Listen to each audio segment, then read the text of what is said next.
आप लोग प्रश्न करके और अच्छे मार्ग में चलकर आप हमें धन्य कर रहे हैं कि हम अपने को धन्य मानते हैं कि हमारे को निमित्त बनाकर भगवान हमारी समाज का सुधार करवा रहे हैं। भुवनेश गौतम जी।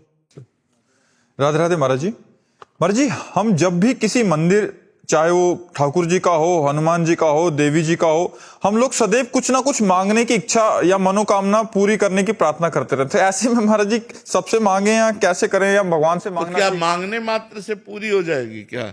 बिना तपस्या के और बिना अनुष्ठान के किसी भी मंदिर में जाओ तो कामनाएं पूर्ण नहीं होंगी।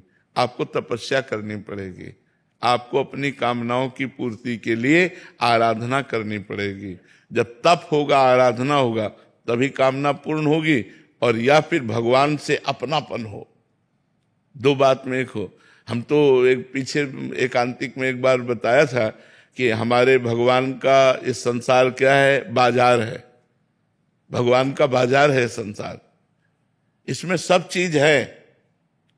आपको अगर खरीदना, जैसे हम बाजार जाएं, कोई दुकान में चीज खरीदें दुकान वाले से, तो पैसा होना चाहिए कि नहीं होना चाहिए कि हमको जरा ये सामान देना, और पैसा नहीं तो सामान छीन ली जाएगी, नहीं छीन ले जाए। अच्छा, घर वाला पहुंचा और बोला सुनो यार 1 किलो चीनी दो जरा, तो 1 किलो चीनी तो देगा, लेकिन वो पैसा नहीं लेगा क्योंकि घर वाला है, हिसाब भी नहीं है। थोड़ी देर बाद फिर आवे कि आधा किलो घी देना, तो या तो तुम घर वाले बनो भगवान के, और या फिर दाम। तो घर वाले तो बन नहीं रहे कि प्रभु मैं आपका हूं, दीन बंधु पतित पावन सर्वस्व आपका है, नाथ सकल संपदा तुम्हारी, मैं सेवक समेत सुत नारी। अब प्रभु परिवार पोषण के लिए धन चाहिए, तो फिर वो पूरी करेंगे, क्योंकि अपनापन है और आप भजन कर रहे हो, भगवान से भक्ति कर रहे हो, तो आपका चित्त जुड़ा हुआ है। और या फिर आपके पास अनुष्ठान, तपस्या, पुण्य होना चाहिए। 2 में 1 तो होना चाहिए। अगर 2 में 1 नहीं है तो मांगते घूमो, आपका श्रद्धा विश्वास कमजोर हो जाएगा कि यार देवी जी से भी मांगा पूरी नहीं किया, हनुमान जी से भी मांगा पूरी नहीं किया, तो फिर श्रद्धा विश्वास कम हो जाएगा। हाँ, लोगों की धारणा ऐसी रहती, पर ऐसे नहीं होता। या भगवान के निज जन बनो और या साधना करो, अनुष्ठान करो, तब उसकी पूर्ति होगी। अल्पना जी नई दिल्ली से। राधे राधे महाराज जी। महाराज जी, मैं एक साधारण गृहस्थ हूँ। गृह कार्य करते हुए टीवी या मोबाइल पर लीला कथाएं सुनते हुए नाम जप करती हूँ। आपसे सुना है कि टीवी, मोबाइल आदि से सुनना बहिर्मुख प्रवृत्ति को बढ़ाना है। महाराज जी, ऐसा एकांत समय हमें नहीं मिल पाता जिसमें हम अंतर्मुख होके मतलब अपनी चेतना तो मानो आप जैसे रसोई बना रही हो, तो आपको मोबाइल चलाने की उस समय क्या जरूरत है? अंदर ही अंदर राधा राधा राधा राधा राधा राधा राधा। आप ऐसे कर, आप सोहनी लगा रही हो, पोछा लगा रही हो, राधा राधा राधा। बच्चे को नहला धुला रही हो, राधा राधा राधा। हाँ, कभी मन आया उससे भी सुन लिया, कभी मन आया उसको, लेकिन उसी से केवल सुन लिया और स्वयं जप नहीं किया, तो ये ठीक नहीं है। आपको बहुत एकांत समय मिलता है, घर गृहस्थी में बहुत एकांत समय मिलता है, जो काम करने से भी रहित, उस समय कोई काम नहीं है। ऐसा ना कहिए कि आप 24 घंटा बिजी रहती है, कोई ऐसा नहीं जो बिजी रहता हो। सबको समय मिलता है, हम लोग उस समय को व्यर्थ नष्ट करते हैं। हम व्यर्थ समय नष्ट ना करें, नाम जप में लगा दें, तो बहुत भजन हम कर सकते हैं। हम कार्य करते हुए भजन कर सकते हैं। हर रोटी में राधा राधा राधा राधा, देखो कितना आनंद आएगा अंदर से। राधा राधा राधा, पोछा लगा रहे हैं, बर्तन मार्जन कर रहे हैं, राधा राधा, पति को टिफिन लगा रहे हैं, राधा राधा। और इससे आपका परिवार सुखी रहेगा और आपका भजन भी बन जाएगा। जब राधा राधा करते हुए भोजन बनाओगे तो जो पाएगा उसके हृदय से भी निकलेगा राधा राधा, क्योंकि पवित्र बना है ना। अच्छा, मन हमारा जैसे टीवी चल रहा है तो सांसारिक चिंतन भी कर सकता है, और राधा नाम जब करते हुए अगर संसारिक चिंतन करेगा तो डिलीट करता जाएगा, वो उसको नष्ट करता जाएगा। तो समय मिले तो थोड़ा एकांत भी जप कर लो, और जब मन ज्यादा भागे तो टीवी चला के भी कार्य करते रहो, कोई बात नहीं, लेकिन वो खास बात नहीं। खास बात है, आपके हृदय से निकल रहा है राधा राधा और आप काम कर रहे हो, ये बहुत जोर की बात महाराज जी ऐसा गृह कार्यों में ऐसा कर सकते हैं जैसे, क्योंकि बहुत सारे गृहस्थी के कार्य होते हैं, तो ऐसे एकांतिक लगा दिया या सत्संग लगा दिया, साथ साथ नाम भी जप कर रहे हैं और साथ साथ भोजन भी बना रहे हैं और हाँ, सुन भी रहे अपने हैं, को जप करना ही है। बिना अपने जप किए बात नहीं बनेगी, अपने को जप करना है। मान लो कान तो पवित्र हो गए सुन के, लेकिन मन पवित्र कैसे होगा? जब तक आप सुमिरन नहीं करेंगे तब तक आपका मन पवित्र नहीं होगा। मन को पवित्र करने के लिए आपको सुमिरन करना पड़ेगा। आपको आप टाइम आप निकाल लो। हमें तो बाधा लगती है, जैसे कोई भी टीवी है सब, अगर हम अभ्यास कर लें तो बड़ा आनंद आएगा। हर कार्य करते हुए, फावड़ा चलाते हुए, जब युद्ध करते हुए नाम जप हो सकता है तो हर कार्य करते हुए नाम जप किया जा सकता है। अभ्यास के कारण, अभ्यास की कमी होने के कारण जब हम काम में लगते हैं तो भूल जाते हैं भगवान को। और अगर हम अभ्यास कर लें तो बीच बीच में भगवान का स्मरण करते हुए हम हर कार्य कर सकते हैं। अभिनव वर्मा जी काशीपुर से। राधे राधे महाराज। राधे राधे महाराज जी। महाराज जी साधन पक्ष करते समय अहंकार तथा विकारों को कैसे रोकें महाराज जी? विवेक के द्वारा, बुद्धि के द्वारा नहीं रोका जा सकता, विवेक के द्वारा। और विवेक सत्संग से प्राप्त होता है। बिन सत्संग विवेक न होए। सत्संग दो प्रकार से होता है, एक साधु महात्माओं से और एक होता है शास्त्र से। हम शास्त्रों का स्वाध्याय करें और संत महात्माओं का संग करें, उनकी वाणी का चिंतन करें, मनन करें, तो हमारी बुद्धि में विवेक जागृत हो जाए। जब विवेक जागृत होता है तो अज्ञान का नाश होता है। जब अज्ञान का नाश होता है, सत्य वस्तु का निर्णय होता है, तो फिर अहंकार अज्ञान में ही होता है। जितना अहंकार है ये सब अज्ञानी को होता है। ज्ञानी महापुरुष को या भगवान के भक्त को कभी अहंकार नहीं होता है। और अहंकार में ही सारे दोष विराजमान हैं। जो काम क्रोध लोभ मोह मद मत्सर हैं, ये अंतःकरण के अहंकार में विराजमान। अंतःकरण चतुष्टय चार है, बुद्धि मन चित्त अहंकार। तो जो अंतःकरण चतुष्टय में अहंकार है, उसी में काम क्रोध लोभ मोह मद मत्सर विराजमान है। और ये आगमा पाइनो है, बराबर नहीं रहते हैं, ये आते जाते रहते हैं, स्फुरित होते रहते हैं। अनित्य, ये नाशवान है। आगमा पाइनो अनित्यास तास तितिक्षस्व भारत, इनको सहन करना चाहिए। इनका जब वेग हो तब नाम जप करते हुए सहन करें, यही विवेक है। कहीं क्रियाओं में ना उतर जाए। अगर क्रियाओं में उतर गया गलत तो फिर साधना ही नहीं रह जाएगी, फिर तो बुद्धि पतित हो जाएगी, स्मृति का लोप हो जाएगा। कामा संजायते क्रोधा, क्रोधा स्मृति विभ्रमा, स्मृति भ्रंशात बुद्धिनाशो, बुद्धिनाशात प्रणश्यति। और जब साधक गुरु चरणों का आश्रय लेकर साधना करता है तो उसको अहंकार आना ही नहीं चाहिए, क्योंकि गुरु कृपा से साधना हो रही है। और अभी वो साधना आई नहीं जिससे अहंकार होना चाहिए, और जब वो साधना आ जाएगी तो अहंकार होगा नहीं। दोनों बातें समझो। वो स्थिति आई नहीं जिसका अहंकार होना चाहिए, और जब वो स्थिति आ जाएगी तो अहंकार रहेगा नहीं। तो ये अहंकार अज्ञान की दशा में होता है और व्यर्थ का अहंकार होता है। इसलिए इसको विवेक के द्वारा काटना चाहिए, इसको हटाना चाहिए। और जब अपने से न हटे तो भगवान से प्रार्थना करनी चाहिए कि प्रभु हमारे इस अहंकार और कामादि दोषों से रहित हमारे हृदय को कीजिए। भगवान सुन लेंगे, तो कृपा करेंगे, तो हमारा हृदय पवित्र हो जाएगा। अजीत सिंह जी काशी से। राधे राधे गुरुजी। गुरुजी मैं अपने अंदर आत्मा का अनुभव करना चाहता हूं, कैसे करूं? आप ही आत्मा हैं। अपने अंदर आत्मा का अनुभव मैं करना चाहता हूं तो आत्मा दूसरी हो गई, आप दूसरे हो गए। आप ही आत्मा हैं। अभी आप शरीर को लेकर बात कर रहे हैं कि मैं शरीरधारी अपनी आत्मा का अनुभव करना चाहता हूं, तो अज्ञान की दशा में तो ठीक ही है। अब साधना करनी पड़ेगी। बिना साधना के आत्म तत्व का अनुभव थोड़ी होता है। पहले सत असत का विवेक, फिर लोक परलोक के भोगों से वैराग्य, फिर अपनी इंद्रियों का दमन, मन का दमन, शास्त्र और गुरु के वाक्यों पर श्रद्धा, और हर कष्ट सहने की क्षमता, जब तक तितिक्षा नहीं होगी तब तक ज्ञान नहीं होता है। सहनशील, तो शम दम उपरति, भोगों से वैराग्य, तितिक्षा, घोर कष्ट को भी सहने की हिम्मत रखना, और समाधान, चित्त का परमात्मा में स्थित करना, और मुमुक्षुता, अब मैं मुक्त होना चाहता हूं, अब मैं जन्म मरण के चक्कर में नहीं फंसना चाहता, मैं आत्मबोध प्राप्त करना चाहता हूं।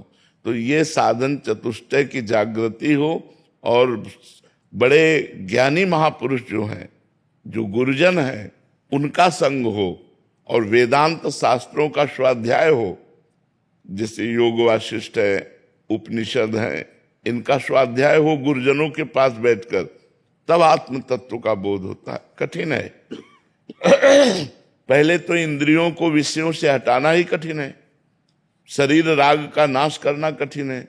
इसलिए सरल साधन पकड़ो, भगवान का नाम जप करो, पवित्र भोजन पाओ, गंदे आचरणों से बचो, सत्संग सुनो, और शास्त्र स्वाध्याय करो। जब समय मिले तो चाहे 1-2 पेज ही पढ़ो, सदग्रंथों को पढ़ो और मनन करो, तो उससे बुद्धि शुद्ध होगी, तब आप आत्म स्वरूप का बोध प्राप्त कर पाएंगे, वो कृपा से।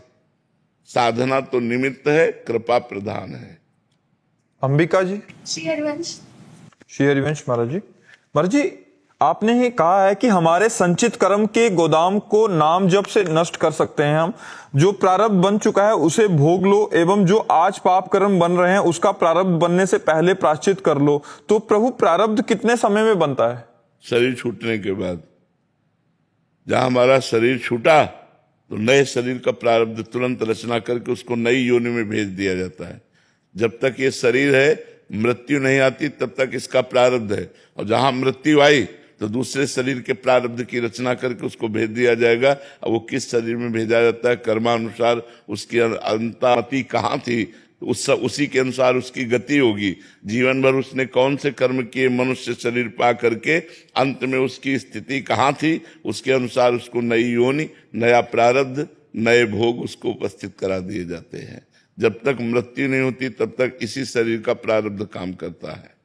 गोपाल जी, महाराष्ट्र से। राधा वल्लभ श्री हरि। श्री हरिवंश महाराज जी। गुरुदेव भगवान, आपके जैसी गुरु भक्ति कैसे धारण करें और गुरु के वचनों के प्रति जिद्दी कैसे बने कि जो गुरुदेव ने बोल दिया? एक होता है कि गुरु मानकर भक्ति करना, एक होता है हमारी माँ, हम उनके बिना जी नहीं सकते। हमारी जो बात है कि वो हमारी माँ है, जैसे अपनी माँ से बच्चा अलग जी ही नहीं सकता, ऐसे हम अपने गुरुदेव के बिना अस्तित्व ही नहीं है। शरीर से भले दूरी, हृदय से तो उन्हीं का सारा साम्राज्य है। तो अपने गुरु को माता पिता की तरह प्यार करे। तुम्हें माता च पिता तुम्हें, तुम्हें बंधुश्च सखा तुम्हें विद्या द्रविणं तुम्हें सर्वम मम देव।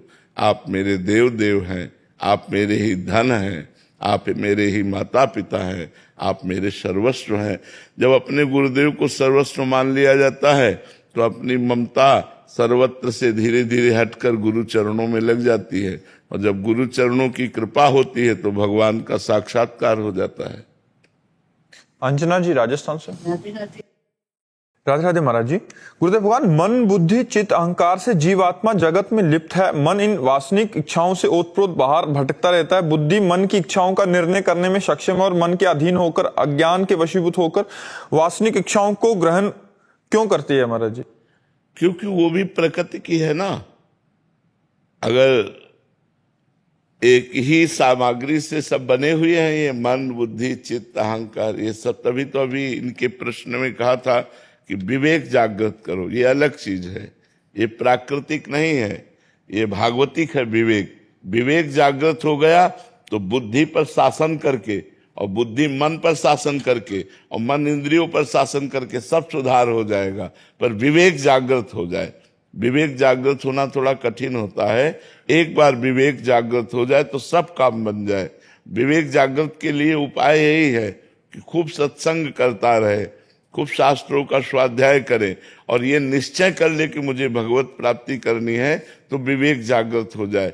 नहीं तो बुद्धि इतनी मन के अधीन हो चुकी है कि जो मन कहता है उसी में दस्तखत कर देती है, उसी में राजी हो जाती है। और मन इतना इंद्रियों के अधीन हो गया कि जो इंद्रियां कहती हैं वही मन राजी हो जाता है।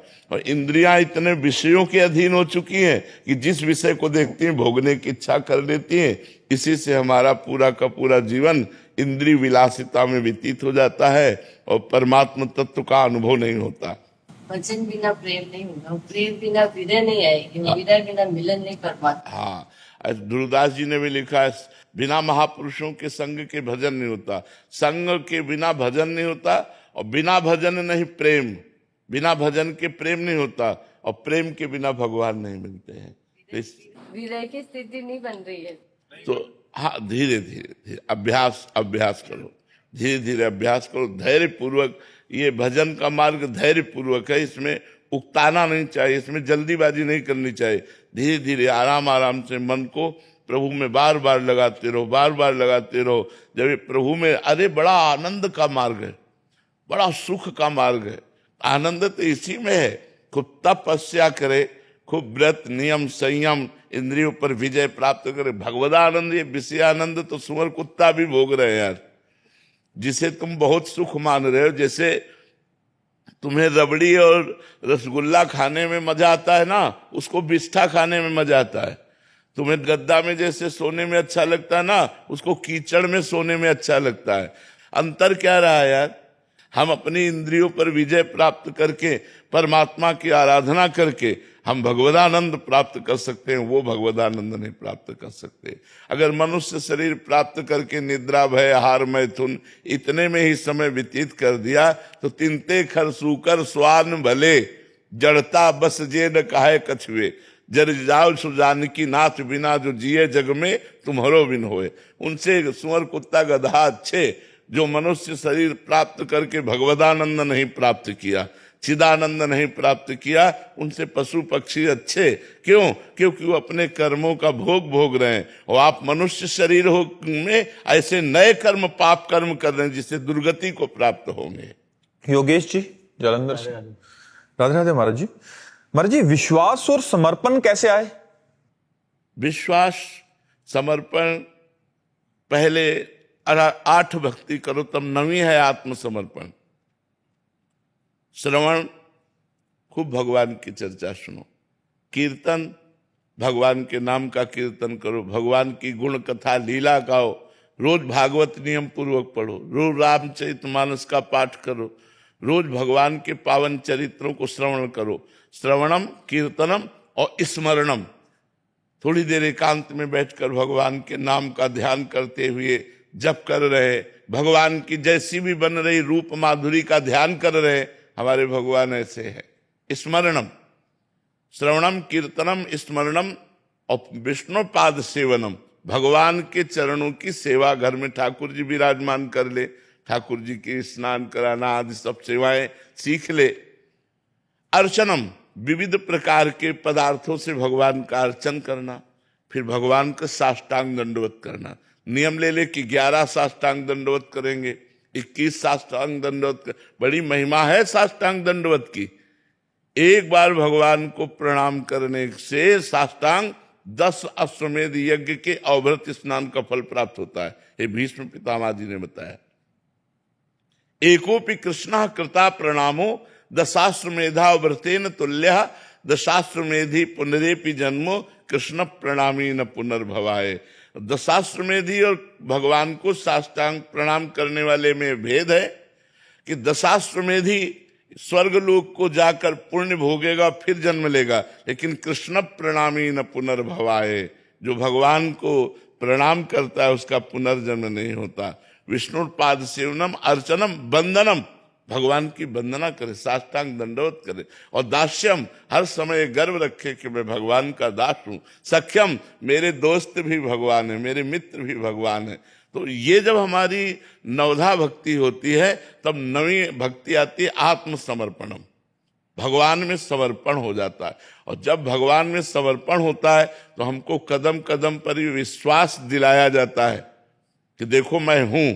भगवान ऐसा अनुभव कराते, देखो मैं तुम्हें देख रहा हूं, देखो मैं तुम्हें संभाल रहा हूं, देखो मैं तुम्हें बचा रहा हूं, देखो मैं तुम्हारी कामनाओं की पूर्ति कर रहा हूं एक एक क्षण में। मतलब अब जैसे अपने लोगों का पूरा जीवन है तो इसी बात का विश्वास, इसी बात का अनुभव कि मेरे प्रभु प्रतिपल हमें दुलार करते हैं, प्रतिपल दुलार करते रहे हैं और वही हमें संभाले हैं, वही हमें संभालते रहेंगे। तो हमारे को जब अनुभव होने लगता है कि देखो भगवान ने बचा लिया, देखो भगवान ने संभाल लिया, तो हमारा विश्वास दृढ़ होता चला जाता है। और जब पूर्ण विश्वास हो गया तो भगवान मिल गए। जहां पूर्ण आत्मसमर्पण और पूर्ण विश्वास हो गया वही भगवत अनुभूति होने लगती है कि भगवान है।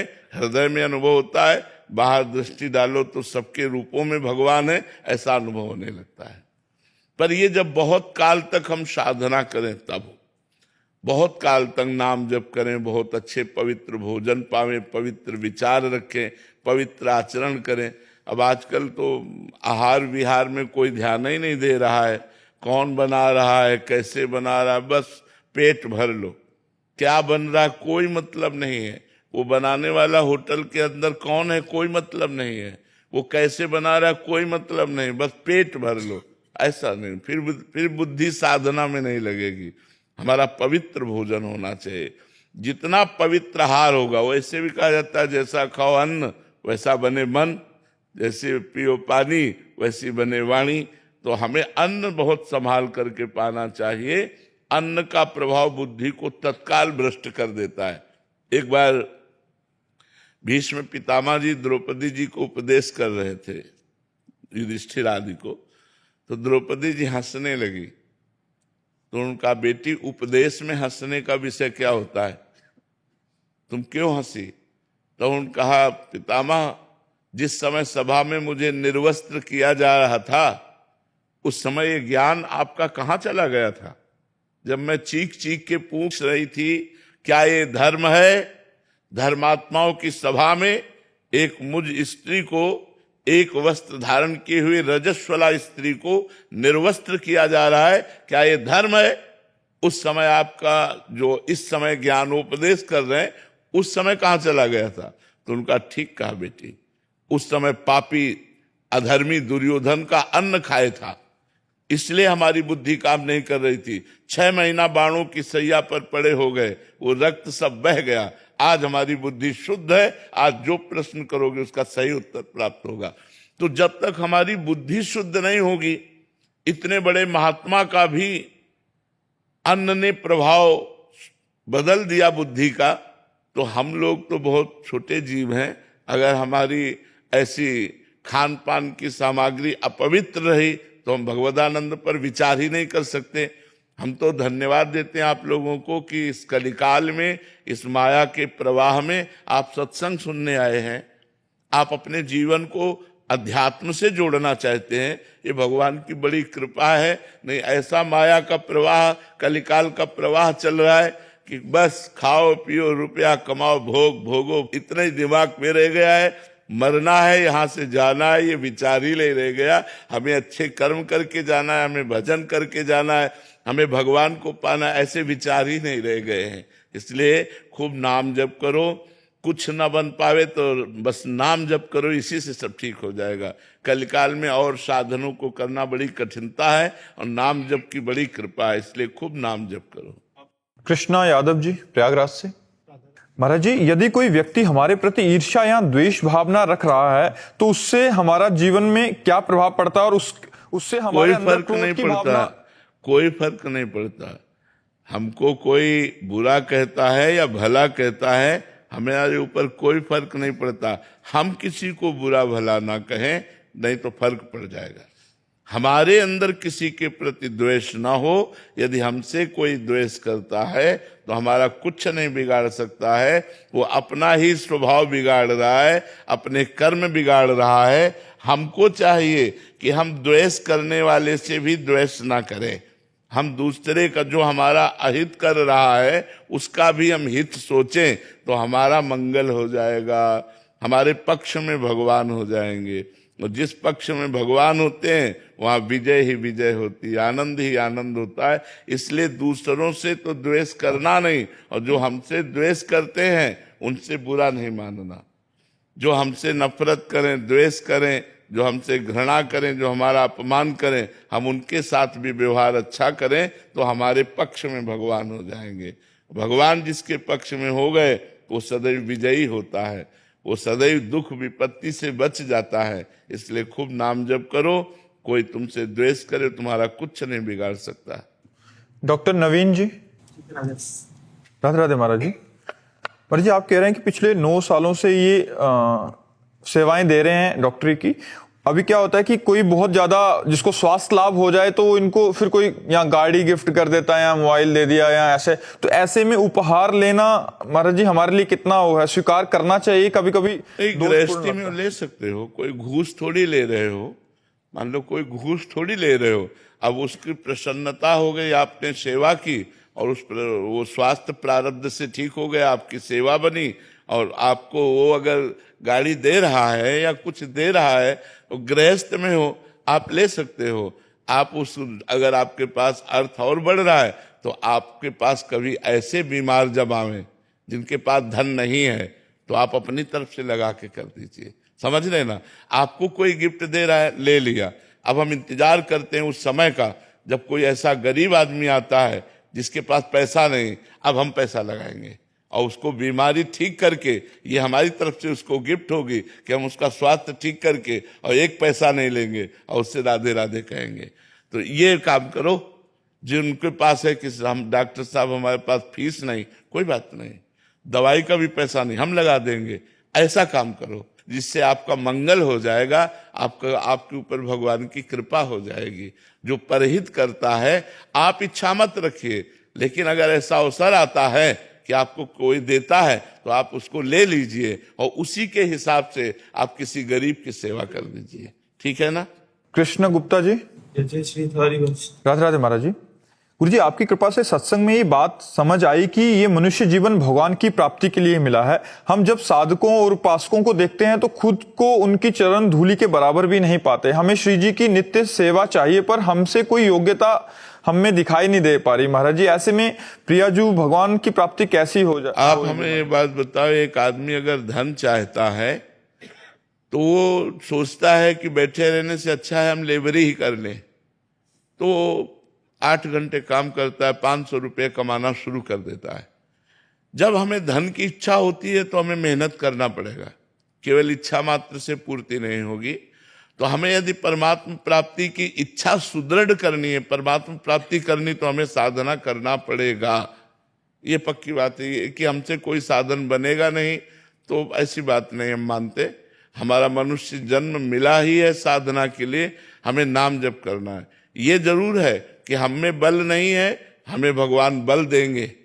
हम अपने को अहंकार से युक्त होकर मैं ऐसा कर लूंगा, ऐसा ना बोलूं, वो बात तो ठीक है, लेकिन अंदर से ध्यान रखना है कि जैसे धन कमाने वाले को मेहनत करनी ही पड़ती है, ऐसे ही अगर हम भगवत पद प्राप्त करना चाहते हैं तो हमें ये मेहनत करनी होगी।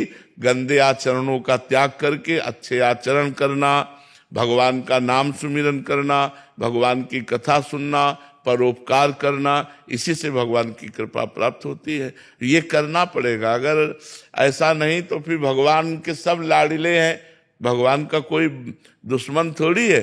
भगवान की तो सब पर दया है, सब पर कृपा है, पर उन्नति को वही प्राप्त होता है जो मेहनत करता है, चाहे जिस मार्ग में हो। हमारे संत मार्ग में जो खूब तपस्या परायण है, खूब भजन परायण है और किसी से प्रतिग्रह नहीं लेता, वही ऊपर उठ जाता है। और जो भोगों में रत रहता है वो तो सामान्य मनुष्य की तरह रहता है।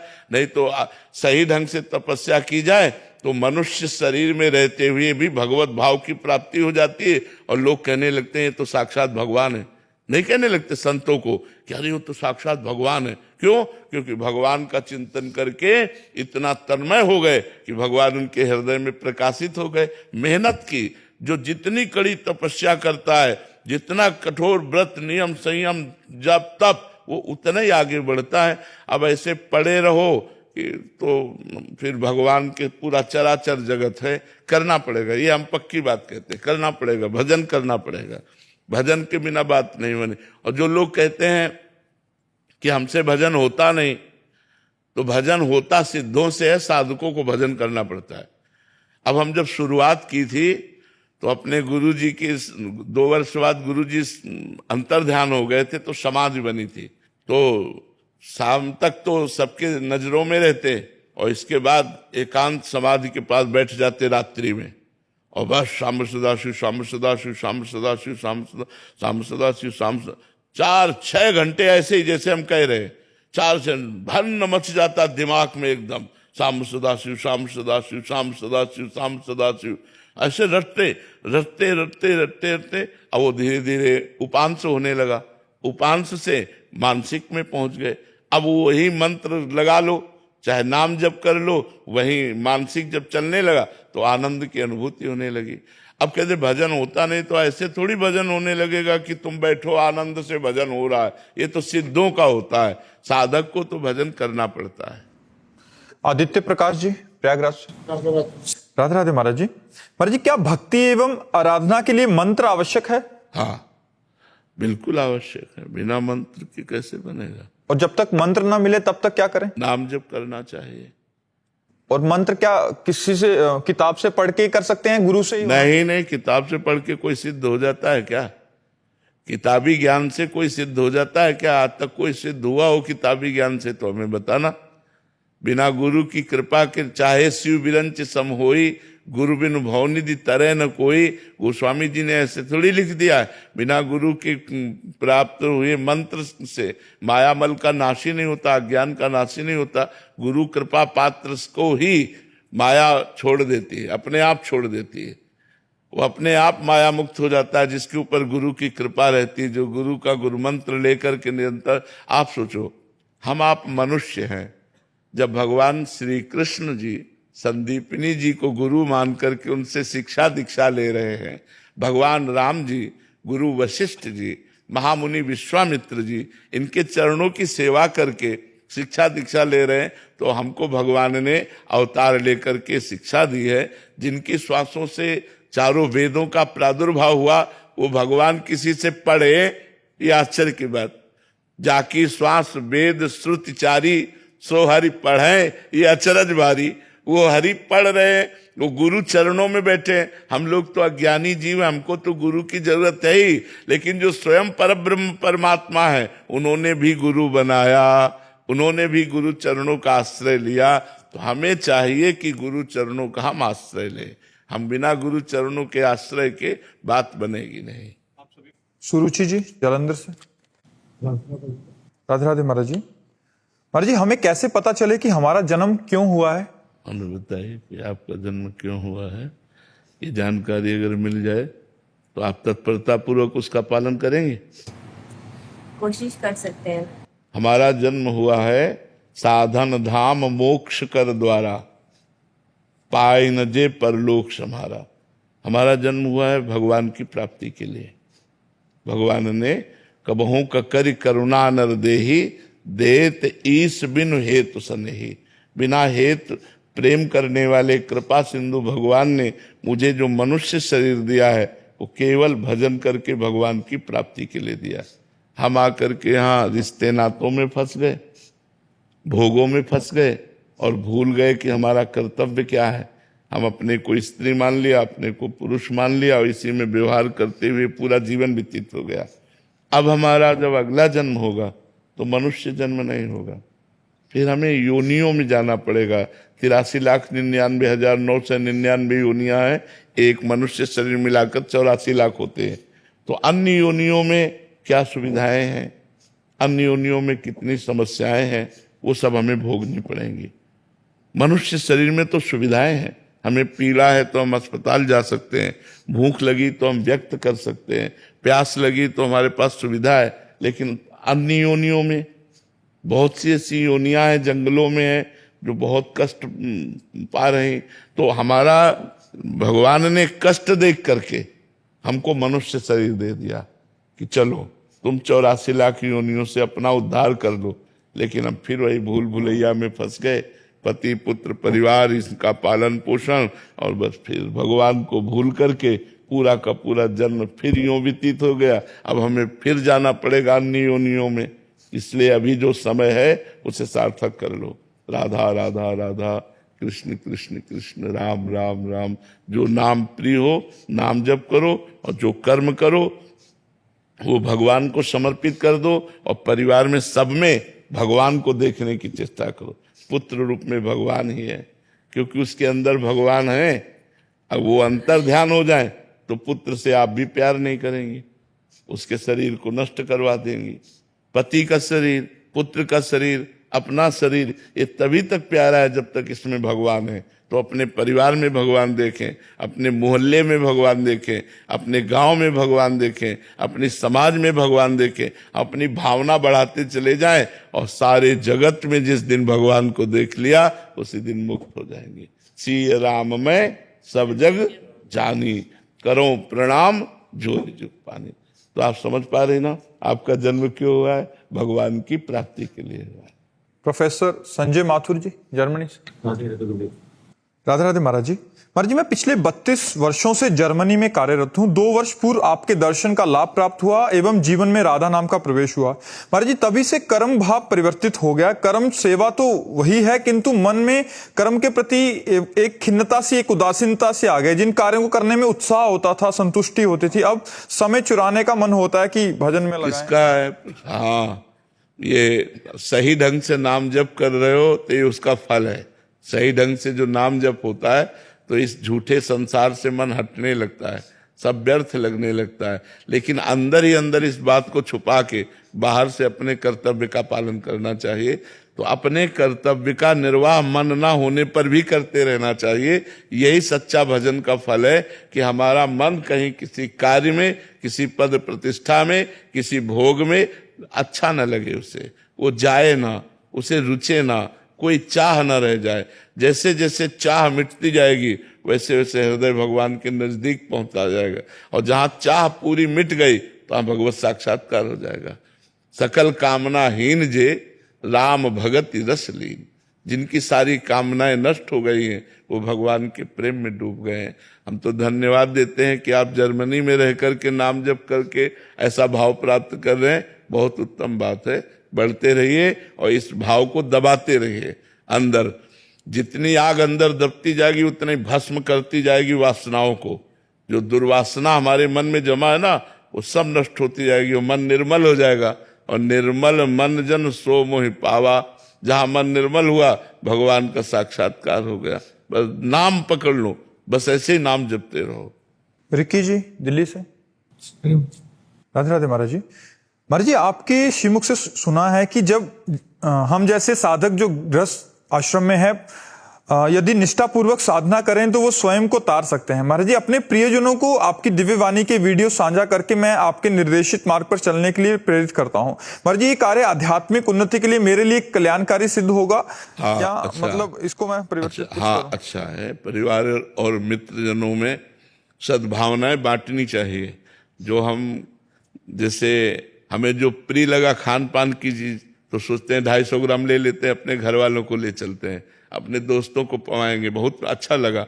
ऐसे ही हम सत्संग में आए, हमें जो प्रिय लगा वो हम अपने परिवार को, अपने मित्रों में साझा करें कि आज हमने सुना, ऐसा ऐसा सुना। तो समस्त दुखों के नाश का एकमात्र उपाय प्रभु का नाम है। यार तुम भी जपा करो। परिवार के जनों को हम ऐसा प्रेरित कर सकते हैं, मित्रों को प्रेरित कर सकते हैं, सत्संग सुना सकते हैं। ये अध्यात्म में लगाने से उनका मन अगर थोड़ा भी लगेगा तो आपको उसका पुण्य मिलेगा कि आपका मन और अधिक भगवान में लगने लगेगा। इसलिए ऐसा करना चाहिए। दूसरों को नाम जप में लगाना चाहिए, गंदी आदतों से बचाना चाहिए। जैसे मित्र है कि अगर वो शराब पीता है, मांस खाता है, तो उसको अपने प्यार का बल रख करके कि आप छोड़ दीजिए। आप देखिएगा कितने सुखी हो जाएंगे यदि आप नाम जप करेंगे और ये गंदे भोजन छोड़ देंगे, गंदा पेय पदार्थ छोड़ देंगे, तो आपका जीवन सार्थक होगा। ऐसा करना चाहिए। एक दूसरे को उपदेश देकर सही मार्ग पर लाना चाहिए। स्वयं चले और दूसरों का भी कल्याण करे। महाराज जी, कुछ दिन तो ऐसा चलता है, ठीक रहता है। एक साधक आए थे, वो बोल रहे थे कि अभी बहुत सारे जने जुड़ गए और मुझे एक अहंकार सा होने लग गया कि मैं कुछ हूं। तो वो सत्संग, गुरुजी कहते हैं, वो सत्संग अभी सही नहीं कर रहे हैं। अगर सत्संग सही करें तो जैसे गुरुजी ने सेवा दी हमें, तो हम तो नौकर हैं, जो कुछ हो रहा है वो गुरु जी की कृपा से हो रहा है। मान लो इतने लोगों को आनंद प्राप्त हो रहा है तो गुरु जी की कृपा से हो रहा है, उसमें मेरे को क्या अहंकार करना है। गुरु जी वाणी में बैठ के बुलवा देते हैं और लोगों को लाभ मिलता है, ऐसा भाव रखा जाता है। सब प्रणाम करते हैं। हाँ, तो वो प्रणाम गुरु जी को किया जा रहा है, ऐसी भावना करे। मेरे में तो कोई अपने को तृण से नीच समझे और चाहे लाखों लोग प्रणाम करें तो कोई फर्क नहीं पड़ता। वो इष्ट को प्रणाम हो रहा है, वो गुरु को प्रणाम हो रहा है। अगर हम अहंकार कर लेंगे तब तो फिर स्वयं गिर गए, फिर तो ठीक नहीं रहेगा। अहंकार ना होने पावे ये जरूर ध्यान रखें। इसमें दोष है, ये दोष है, पक्का दोष है। जब हम दूसरों को उपदेश देते हैं और दूसरे हमारे कथनानुसार चलते हैं और हमारी कोई अच्छी स्थिति होती नहीं है तो लगने लगता है कि मैं इनसे श्रेष्ठ हूँ, ऐसा भाव नहीं आना चाहिए। ये आना चाहिए कि गुरु जी की बड़ी कृपा है, भगवान की बड़ी कृपा है कि उनके वचनों से दसियों लोग लग गए। क्योंकि वचन तुम्हारे थोड़ी है, वचन तो गुरुदेव के हैं, वचन तो प्रभु के हैं। ऐसे चलना चाहिए। अहंकार को विवेक के द्वारा काटना चाहिए। जब अहंकार आवे तो विवेक के द्वारा काटना चाहिए कि ये मेरी बात थोड़ी है, ये तो संतों की बात है, ये तो शास्त्रों की बात है जिससे लोगों का कल्याण हो रहा है। मेरी क्या, मेरी स्वयं की थोड़ी कोई उपज है। ये तो हमने सुना और उनसे कहा तो उनकी बात से कल्याण हो रहा है। और जो आपको लोग प्रणाम करें तो वो मेरे को नहीं, मेरे गुरुदेव को प्रणाम कर रहे हैं। क्योंकि मेरे अंदर जो राधा नाम आया, मेरे अंदर जो सद्ज्ञान आया वो गुरुदेव का दिया हुआ है, तो सब गुरुदेव को प्रणाम समर्प। तो जितना प्रणाम नमस्कार मिले वो गुरुदेव को समर्पित करे। जितनी अध्यात्म उन्नति हो वो गुरु कृपा से हो रही, ऐसा भाव रखे। कभी अहंकार न करे, नहीं तो फिर मार्ग रुक जाएगा, फिर पतन की तरफ चलने लगेगा। हार्दिक चौहान जी। श्री हरिवंश महाराज। श्री हरिवंश महाराज जी। महाराज जी, हरिवंश महाप्रभु का साक्षात दर्शन के लिए राधा नाम जप करूं या हरिवंश नाम जप करूं? राधा नाम जप से हो जाए, राधा नाम जप से। गोपी गुप्ता जी, नई दिल्ली से। राधे राधे महाराज जी। महाराज जी, क्यों ऐसा होता है कि जब मुझे किसी चीज, करियर या पैसा, कोई इंसान की सबसे ज्यादा जरूरत होती है तभी वो नहीं मिलता, और जब बाद में मिलता है तो उतनी खुशी भी नहीं होती? बाद में वो खुशी पहले जैसी खुशी कैसे? प्रारब्ध, प्रारब्ध, यही एक शब्द है, प्रारब्ध। प्रारब्ध का है कि 10 वर्ष बाद आपको धन की प्राप्ति होगी। तो अब 10 वर्ष आप चाहे जितना प्रयास कर लें, 10 वर्ष आपको सफलता नहीं मिलेगी, चाहे जितना प्रयास कर लें। हाँ, भागवतिक प्रयास कर लें तो सफलता मिल जाएगी। भागवतिक प्रयास जैसे भगवान का नाम जप है और भागवतिक अनुष्ठान है, गजेंद्र मोक्ष का पाठ है, बहुत से ऐसे भागवतिक अनुष्ठान है जिनके अनुष्ठान करने से हमारी विपत्ति दूर हो सकती है, हमारी समस्या का समाधान हो सकता है। लेकिन यदि हम सहज में ऐसे चल रहे हैं तो फिर 10 वर्ष के बाद यदि है तो 10 वर्ष के बाद ही मिलेगा, पहले नहीं मिलेगा। ये सब पहले से निश्चित है, पहले से प्रारब्ध निश्चित है। पुरुषार्थ के लिए तुम्हें, अब जैसे इस समय आप हैं, अब आप नाम जप कर सकते हैं, ये आपको प्रारब्ध से क्या लेना देना। तो नाम जप हम खूब डट के कर रहे हैं तो सब वस्तुएं, सब आप जो कह रहे हैं कि जब मुझे मांग होती है तब मिलता नहीं है, जब मिलता है तब मांग नहीं होती। और हम कहते हैं जब मांग की जरूरत है आप मांगो या ना मांगो, अपने आप वो दे देगा यदि उससे कनेक्शन बना लो तो। संबंध जोड़ो प्रभु से, प्रभु को अपना मान लो। हमने मांगा थोड़ी है, ये व्यवस्था मांगा थोड़ी कि भगवान हमको ऐसी व्यवस्था दे दो। अपने आप वो सब कर रहे हैं। उनको पता है कि अपने जन को किस समय क्या जरूरत है। मुझे लगता है भगवान की शरण में आया जाए और भगवान का नाम जप किया जाए तो प्रारब्ध हमको परास्त नहीं कर पाएगा। मतलब भगवान का भरोसा, हम तुम्हें पक्की बात कहते, भगवान का भरोसा और भगवान का आश्रय ये सब ठीक कर देगा। अगर भगवान से विमुख हो तो फिर प्रारब्ध तो फिर देख लो मिट्टिया मेट कर ही रहा है। सारे संसार को सुख दुख के चक्र में फंसाकर समय को नष्ट कर रहा है। मृत्यु नजदीक आ जाती है, दुर्लभ मानव शरीर छूट जाता है, फिर अन्य योनियों में हम भटकते रहते हैं। हमें न भजन करने का अधिकार मिलता है, न क्रियमाण कर्म करने का अधिकार मिलता है, केवल भोग भोगते रहते हैं। जी। प्रेमिला जी, नोएडा से। श्री हरिवंश महाराज जी, गुरुदेव भगवान, मेरे अंदर की कमियां मुझे आईने की तरह साफ साफ दिखाई देती हैं। जब क्रिया हो जाती है तब अंदर बहुत ग्लानि जलन होती है। प्रभु, मैं चाहकर भी इन कमियों को दूर नहीं कर पा रही। गुरुदेव भगवान, ऐसे में कैसे? हाँ, भगवान से प्रार्थना कीजिए। कुछ कमियां ऐसी होती हैं, हम ये गलत कहते हैं कि हम चाह कर भी नहीं छोड़ पाते। हमारी सुख बुद्धि होती है उन कमियों में। जो भी कमी होती है जिसे हम छोड़ना चाहते हैं और हम भूल से कह रहे हैं कि हमारी चाह है ये छूट जाए, पर छूटती नहीं है, ये भूल से कह रहे हैं, सही नहीं कह रहे। अगर सही कहें तो हमारी उससे सुख बुद्धि नष्ट हो जाए। जो पदार्थ है, जो वस्तु है, जो व्यक्ति है, जहां हमसे गलती हो रही है उसमें हमारी सुख बुद्धि होती है। तो यद्यपि एक मन से हम चाहते हैं कि हमसे कभी ना हो, लेकिन सुख बुद्धि होने के कारण हमसे वो गलती हो जाती है।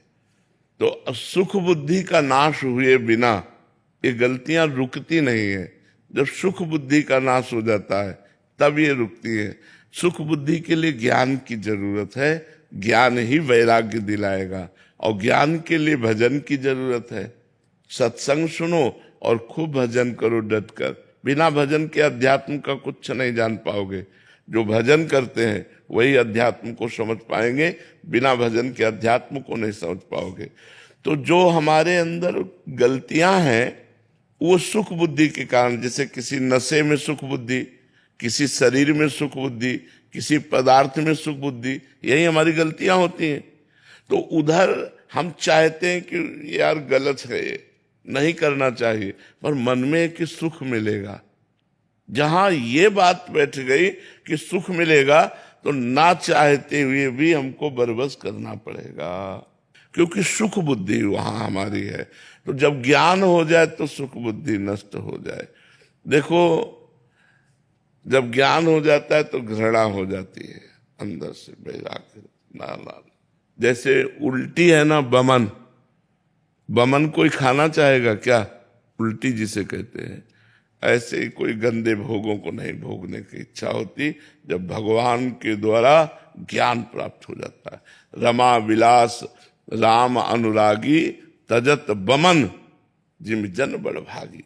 वो बड़भागी जन समस्त संसार के भोग विलास को वमन की भांति त्याग देते हैं। हम कहते हैं भोगों को धर्मयुक्त भोगो। धर्म से कमाए हुए धन से विषयों का सेवन करो, अपने पति से अनुराग करो, वही तुम्हें परमार्थ पथ पे खड़ा कर देगा। अब पर पुरुष से या पर स्त्री से और बेईमानी का धन और मनमानी आचरण, तब तो नरक जाना पड़ेगा, फिर दुर्गति होगी। पति वंचक परिपति रति करई, रो रो नरक कोटि सत पड़े। वो सैकड़ों वर्षों तक, कल्पों तक वो रो नरक को भोगती है। जो स्त्री अपने पति को छल करके, पति से छलावा करके पर पुरुष, ऐसे ही जो पुरुष अपनी पत्नी से छल करके दूसरी स्त्री के साथ, ऐसी दुर्गति उसकी होती है। जो शास्त्रों में कानून लिखा है उसका दंड आपको मिलेगा, अभी मानो या ना मानो। तो ऐसे ही हमें चाहिए कि मन को डराना भी चाहिए कि अगर हमसे पाप हो गया तो हमें नरक जाना पड़ेगा, अगर हमसे कानून के खिलाफ कोई कार्य बन गया तो हमें जेल जाना पड़ेगा, हमारा जीवन बर्बाद हो जाएगा। नहीं नहीं नहीं, मन को डरा करके, समझा कर, बुझा करके कहाँ कितनी बार भोगोगे? भोग कर देख लो, वही नया चाव कि इससे नहीं इससे भोगो, ऐसे नहीं ऐसे भोगो, ये कब तक चलेगा? नहीं नहीं नहीं, मुझे एक वो सुख चाहिए जो अविनाशी है, जिसका कभी नाश नहीं होता। वो सुख चाहिए जो बढ़ने वाला है, जिसमें दुख नहीं है। इसलिए विचार पूर्वक भजन करते हुए ज्ञान के द्वारा असत भोगों का त्याग करके भगवान की तरफ बढ़ो, इसी में शांति मिलेगी। गंदे भोगों में कभी शांति सुख नहीं मिलता है। योगानंद शर्मा जी, चित्रकूट से। राधे राधे महाराज जी। महाराज जी, कंचन कामनी के प्रति जो महत्व बुद्धि बनी रहती है, साधक उसका नाश कैसे करे महाराज जी? यही महत्व बुद्धि जब प्रभु में होती है, भगवान में होती है, परमात्मा में होती है, तो ये नष्ट हो जाती है। जब तक परमात्मा में महत्व बुद्धि नहीं होती तब तक भोगों में महत्व बुद्धि बनी रहती है। कंचन का खास महत्व नहीं है, कंचन से भोग मिलते हैं। कंचन मतलब अर्थ होता है, अर्थ से भोग मिलते हैं इसलिए महत्व है। भोग प्रधान बात है, प्रधान बात भोग है। भोग इंद्रियों से भोगा जाता है, और इंद्रियां और मन ये भोगों में इतना रत है कि भगवान की तरफ चलना ही नहीं चाहते हैं। मना कष्टान इंद्रियाणि प्रकृति स्थान कर सती। तो जो हमारे अंदर की ममता है, आसक्ति है, राग है, ये ऊर्ध्वगामी न होकर अधोगामी हो गया। अब हमको प्रयास करना, मनुष्य जन्म साधन धाम, मोक्ष कर द्वारा पाए न जे परलोक संभारा। ये हमें साधना करने के लिए मनुष्य जन्म मिला है। यदि हम संयम पूर्वक आहार करें, सबसे पहली साधना की भूमिका आहार पर टिकी हुई है। पवित्र आहार और थोड़ा आहार, सूक्ष्म आहार, दबा के खूब ऐसे अच्छे अच्छे पदार्थ भोजन वो साधन है। शरीर का मांस बढ़ेगा, वजन बढ़ेगा, भजन नहीं बढ़ेगा। और जब तक भजन नहीं बढ़ेगा तब तक आप इंद्रिय और मन पर विजय नहीं प्राप्त कर सकते। तो जब हम भगवान की लीला कथा सुनते हैं, भगवान के प्रेमी संतों का संग करते हैं और स्वयं शास्त्रों का स्वाध्याय करते हैं, तो धीरे धीरे हमारी बुद्धि में महत्व बुद्धि भगवान की तरफ होने लगती है। अगर हम मोबाइल से गलत दृश्य देखेंगे, गंदे बच्चों का संग करेंगे, गंदे लोगों का संग करेंगे और गंदी क्रियाएं करेंगे, तो हमारी महत्व बुद्धि भोगों में बनी रहेगी। और जब तक भोगों में बनी रहेगी तब तक हमको गिराती रहेगी बार बार। इसलिए हम अधिक समय नाम जप में, कुछ समय शास्त्र स्वाध्याय में और कुछ समय सत्संग में। रोज हम संतों के पास नहीं पहुंच पाते तो मोबाइल है, मोबाइल से सत्संग चयन करो महापुरुषों के, साधारण मनोरंजन वाले नहीं, महापुरुषों के वचनों को श्रवण करो और श्रवण करके मनन करो और उसके अनुसार फिर देखो कि आपकी चित्तवृत्ति प्रभु में कितनी लग रही है और संसार में कितनी लग रही है। बार बार भगवान से प्रार्थना करो, हे नाथ बहुत जन्म व्यतीत हो गए भटकते हुए, अब भटकना नहीं चाहता, अब प्रभु कृपा करो और मुझे भजन प्रदान करो। जितना भजन करोगे उतनी महत्व बुद्धि कंचन कामनी से हटती चली जाएगी, अच्छा ही नहीं लगेगा। भजन, खान पान ठीक हो और खूब भजन हो, शास्त्र स्वाध्याय हो, संतों का संग हो, निश्चित बुद्धि माया पर विजय प्राप्त कर लेगी। यही माया है कंचन कामिनी कीर्ति। लोकैष्णा, पुत्रैष्णा, वित्तैष्णा, यही है कामना। इन्हीं कामनाओं की पूर्ति करने में साधक विचलित रहता है। और एकांत में बहुत पवित्र समय व्यतीत होना चाहिए। अगर साधक अपना जीवन मंगल में बनाना चाहता है तो जब शयन का समय हो या एकांत कमरे में हो, उस समय बहुत सावधान रहे, मोबाइल से कोई गलत बातें न देखे, गलत चिंतन करने का अवसर न दे, नाम कीर्तन शुरू कर दे। जब मन भटकने लगे भगवान का नाम कीर्तन शुरू कर दे, नाम जप प्रारंभ कर दे।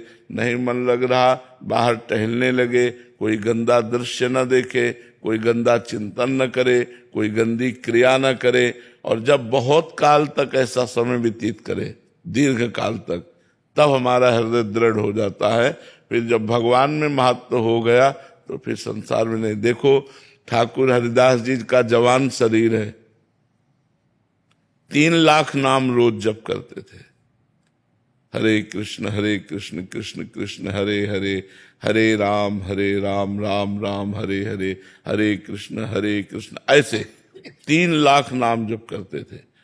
तो एक धनी मानी पुरुष वहां से निकला तो ठाकुर हरिदास जी का चेहरा चमक रहा था भजन के प्रताप से। तो कहा तुम इसको भ्रष्ट कर सकती हो। तो उनका वैश्या संघ में थी, तो उसने कहा इसको तो देर नहीं लगेगी। तो उनका तुम भ्रष्ट करो, जितना तुम रुपया कहोगे उतना देंगी। वो श्रृंगार करके उनके पास एकांत कुटिया जंगल में वो बैठ गई। अब उनसे बात करना चाहती, वो बार बार ये कहते हरे कृष्ण कृष्ण कृष्ण हरे। एक दिन पूरा निकल गया, दूसरे दिन फिर श्रृंगार करके आई, वो भी दिन निकल गया। तीसरे दिन फिर 3 लाख नाम जप करना। वो यही कहते जब हमारा नाम जब पूरा हो जाएगा तब आपसे बात करेंगे। अब 3 लाख नाम जप करना और जोर जोर से हरे कृष्ण कृष्ण कृष्ण। 3 दिन नाम कीर्तन सुनने के बाद उसको लगा मैं कितनी नीच हूं, ऐसे पवित्र आत्मा के प्रति ऐसी गंदी दृष्टि रखती हूं। चरणों में लौट गई।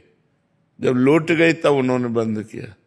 हाँ, तो उनका प्रभु मैं बहुत पापिनी हूं, मैं वैश्या हूं, मैं बहुत नीच हूं। तो बोले कोई नहीं, बात नहीं, भगवान कृष्ण सबका कल्याण कर देते हैं। हमारा कल्याण कैसे होगा? आई थी भ्रष्ट करने, बोले हमारा कल्याण कैसे होगा? बोले कृष्ण कृष्ण जपो, हरे कृष्ण जपो। वो वहीं कुटिया में बैठ करके भगवान नाम करने लगी। उस कुटिया को भी छोड़ दिया उन्होंने और कुछ नहीं बिगड़ा। देखो भगवान के नाम का प्रभाव कि हरिदास जी के पास 3 दिन वैश्या आई, जंगल है, एकांत है, तो मन भटक सकता था ना, लेकिन नहीं, महत्व बुद्धि भगवान में तो मन नहीं भटका। भागवत में लिखा है वही महाभागवत है जो त्रिभुवन की राज्य लक्ष्मी देने पर भी, जिसका आधे पल के लिए भी भगवान का विस्मरण ना हो, वही भगवान का महाभागवत है। तो हमारी जब महत्व बुद्धि भगवान में हो जाएगी तो कंचन कामनी हमारे मन को नहीं खींच पाएंगी। और जब तक भगवान की शरणागति, भगवान में महत्व बुद्धि नहीं होती, तो रमैया के दुल्हिल लूटे बाजार कबीरदास जी ने गाया है कि रमैया की दुल्हिल लूटे बाजार। भगवान की दुल्हन ये माया है ना, मायापति भगवान है ना, बोले बाजार खुले चौड़े में सबको गिरा रही है। रमैया के दुल्हन लूटे बाजार, कोई खिलवाड़ थोड़ी है। बचा वही सीम की चाप सके को तासु, बड़ रखवार रमापति जासु। जिसके भगवान रखवाले वही बच पाता है, नहीं तो रमैया के दुल्हन लूटे बाजार। बहुत विचित्र खेल भगवान की माया का है। हम लोग शीतला माता की स्थापना के लिए आगरा गए थे बैंगलोर से। उसकी स्थापना के लिए गुरुदेव श्री रविशंकर जी गए थे। अभी वापस यात्रा में जा रहे हैं, तो हमारे लिए वेदागमा के आचार्य हैं, कुछ सूत्र आपके सामने चैट करना चाहेंगे। सुना दो। ओम श्री गुरुभ्यो नमः। हरि ओम। ओम जातवेदसे सुनवामसो ममराति यतो निदहाति वेदः। सनः पर्षदति दुर्गानि विश्वानावेव सिन्धुं दुरितात्यग्निः। तामग्निपर्णां तपसा ज्वलन्तीं वैरोचनीं कर्मफलेषु जुष्टां। दुर्गां देवीं शरणमहं प्रपद्ये सुतरसितरसे नमः। अग्ने त्वं पारजानव्यो अस्मान् स्वस्तिभिरति दुर्गानि विश्वा। पूश्च पृथ्वी बहुला न वृर्वी भवातोकायतनया यशय्योः। विश्वानिनो दुर्गः जातवेदः सिन्धुन्ननावा दुरितातिपर्षि। अग्ने अत्रिवन्मनसा गृणानोऽस्माकं बोध्यविता तनूनाम्। पृतनाजितगुं सहमानमुग्रमग्निगुंहवेम परमात् स्वधस्थात्। सनः पर्षदति दुर्गानि विश्वाक्षामद्देवो अतिदुरितात्यग्निः। प्रत्नोषिकमीड्यो अध्वरेषु सनाचहो दानव्यश्च सत्सि। स्वाञ्छाग्ने तनवं विप्रयस्वास्मभ्यं च सौभगमाजतस्व। गोभिर्जुष्टमजिजो निशितन्दवेन्द्रविष्णोरनुसञ्झरेम नाकस्य पृष्ठमभिसंवसानो वैष्णवील्लोक इह मादजन्ताम् कात्यायनाय विद्महे कन्याकुमारी धीमहि तन्नो दुर्गिः प्रचोदयात्। ॐ शीतले त्वं जगन्माता शीतले त्वं जगत्पिता शीतले त्वं जगद्धात्री शीतलायै नमो नमः। गुरुदेव के लिए कोई संदेश? गुरुदेव के लिए क्यों संदेश कह रहे हैं? क्या संदेश? महापुरुष जन तो जगत कल्याण के लिए ही है, जगत मंगल कर रहे हैं। भगवान का चिंतन चाहे नाम से, चाहे रूप से, चाहे लीला से, चाहे ध्यान से, जैसे भी करे वो जगत मंगल करने वाला होता है। प्रत्येक मनुष्य शरीर को जो हम प्राप्त किए हुए हैं, हमारा कर्तव्य है कि हम भगवान का भजन करते हुए जो हमें कर्तव्य कर्म मिला है उसे सच्चाई से करते हुए, भगवान की पूजा मानते हुए हम एक एक श्वास सत्य में, धर्म में, भगवान में व्यतीत करें। हमारा व्यर्थ समय न जाए। अव्यर्थ कालत्वम, जो मनुष्य जीवन की श्रेष्ठता है वो अव्यर्थ कालत्वम, हमारा एक भी मिनट व्यर्थ न जाए। अगर हम शास्त्र स्वाध्याय सत्संग के द्वारा अपनी बुद्धि को पवित्र करके परमात्मा में स्थित कर पाए तो मनुष्य जीवन का लक्ष्य पूर्ण हुआ, अगर नहीं कर पाए तो अधूरा रह गया। इसलिए संत महात्मा तो लगे ही हैं जीवों को आकर्षित करके भगवान में लगाने का काम तो कर ही रहे हैं जी। ये अब एक छोटी गायक संगीत का पुरस्कार वो हम उसमें हमारा नॉमिनेशन हुआ, पहला राउंड हम पार किया। आपसे आशीर्वाद लेने आए कि हम भारत के लिए ये ले आए, महाकुंभ के लिए बनाया है, जिसमें गुरुदेव श्री श्री रविशंकर जी ने भी गाया है एक राम भजन। तो हम सोच रहे थे आपके लिए एक छोटा सा भेंट करें जी। यत सर्वाणि भूतानि प्रतिभान्ति स्थितानि च यत्रैवोपशमं यान्ति तस्मै सत्यात्मने नमः। ओंकारं बिन्दुसंयुक्तं नित्यं ध्यायन्ति योगिनः कामदं मोक्षदं चैव ओंकाराय नमो नमः। राम राम राम राम राम नाम तारकं राम कृष्ण वासुदेव भक्ति मुक्तिदायकं राम राम राम राम राम नाम तारकं राम कृष्ण वासुदेव भक्ति मुक्तिदायकं जानकी मनोहरं जानकी मनोहरं सर्वलोकनायकं जानकी मनोहरं सर्वलोकनायकं शङ्करादिसेव्यमान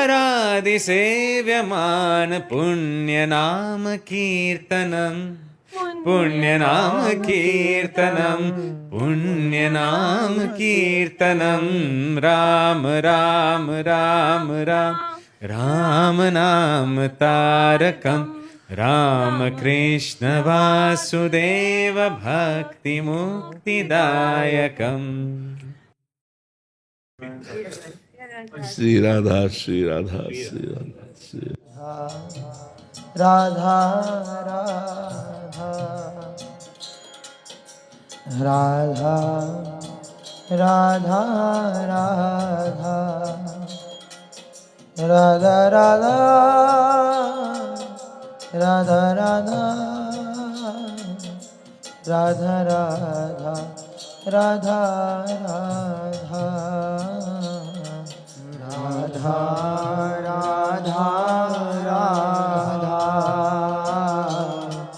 राधा राधा राधा